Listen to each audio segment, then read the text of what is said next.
Well, hello there. It is gloomy today. It is 39 degrees and it's pouring.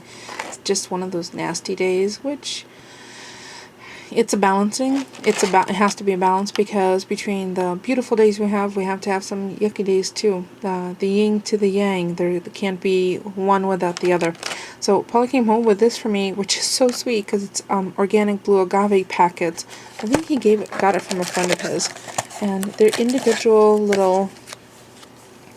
Literally a teaspoon of agave inside, and it's the blue agave, and it's got a much nicer glycemic index. Like your body processes this a lot better than honey or cane sugar. So yeah, very nice agave nectar. I already tried some in my tea. It was very yummy, and each one I think has. Well, let me see the nutritional information. Just 5 grams of carbs, which is 2%, and nothing else. 20 calories per teaspoon. That's not too bad, right? And then ingredients, blue agave nectar. That's it. And that's what you want to see. The fewer ingredients, the better. And it's kosher, so there's the U. Very nice. And it's organicsyrups.biz is the name of the company. Product of Mexico, but it's USDA organic certified. So I'm pretty excited about that.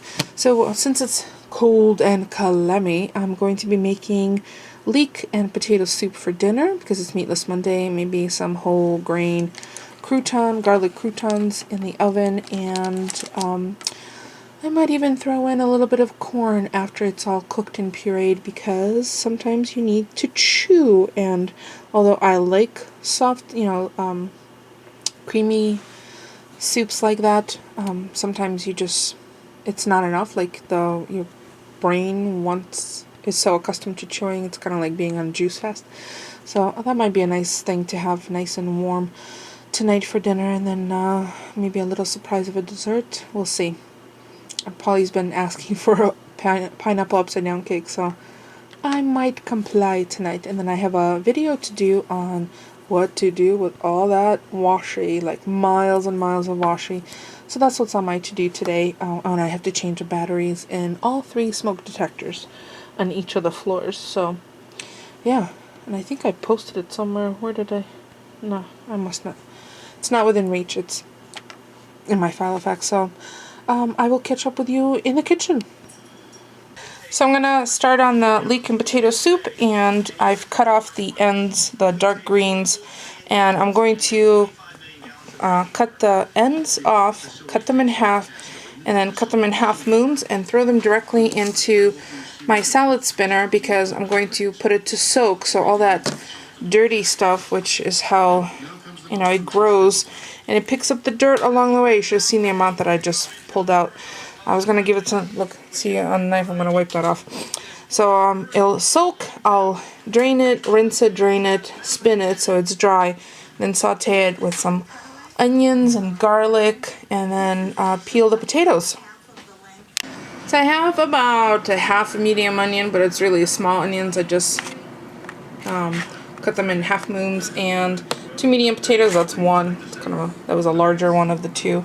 I'm gonna cut the other one up. I have some garlic and this really tasty, better than bouillon vegetable base. It's all vegetables. So I'm gonna put a couple of tablespoons of that into some hot water. But first I'm going to saute the onions, and then I'm gonna go drain the leeks. But first, finish cutting this, saute the onions, and drain the leeks, and add them to the onions, and then add some garlic. So I have the cleaned and drained and spun leeks that are going in the pot.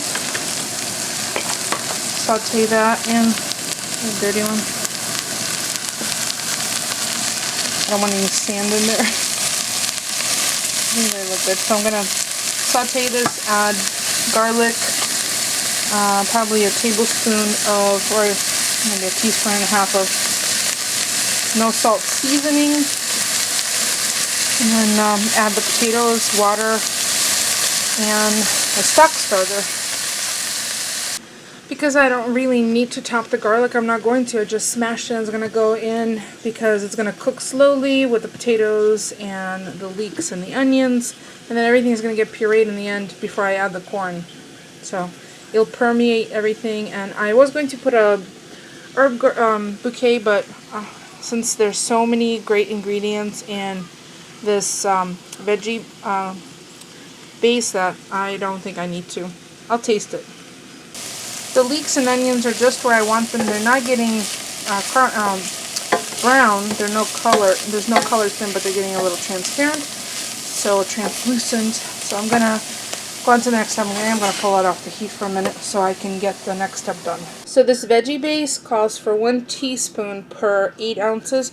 I have 2 cups of hot water. I'm gonna do just about half of this, maybe a little more, because there's 3 teaspoons and a tablespoon. I'm going to dissolve this in here before I add it to the stock pot, and then see how much more liquid I need. Then I'm going to taste it because I don't want to overwhelm the flavor. Alright, so a total of 6 cups, no, 2, 4, yeah, 6 cups of water and 2 tablespoons of the base. I'm going to add the potatoes, but I'm going to do that off camera so it won't splash everywhere. And then I'm going to taste it, see if it needs any more seasoning like black pepper. And then I'll just, until the potatoes are tender. I added pepper and a teaspoon of Perfect Pinch, which is the McCormick brand of no salt added, salt-free seasoning. So yeah, I'm going to let it simmer, check in about 8 to 10 minutes, see how the potatoes are doing. And then go grab the frozen corn from the other freezer, which will go in last and just needs to heat through, and that's it, because it's already part cooked and I want that little bit of a snap after I puree the soup. So that's the soup all done, and there's my portion with a little sour cream on top. And I did add some chili garlic sauce because we like it spicy. So I'm going to take some pictures, and that's going to be it for us for today. Thank you so much for stopping by and keeping us company. We're going to go enjoy dinner, and we will see you all tomorrow. Don't forget that thumbs up. See you tomorrow.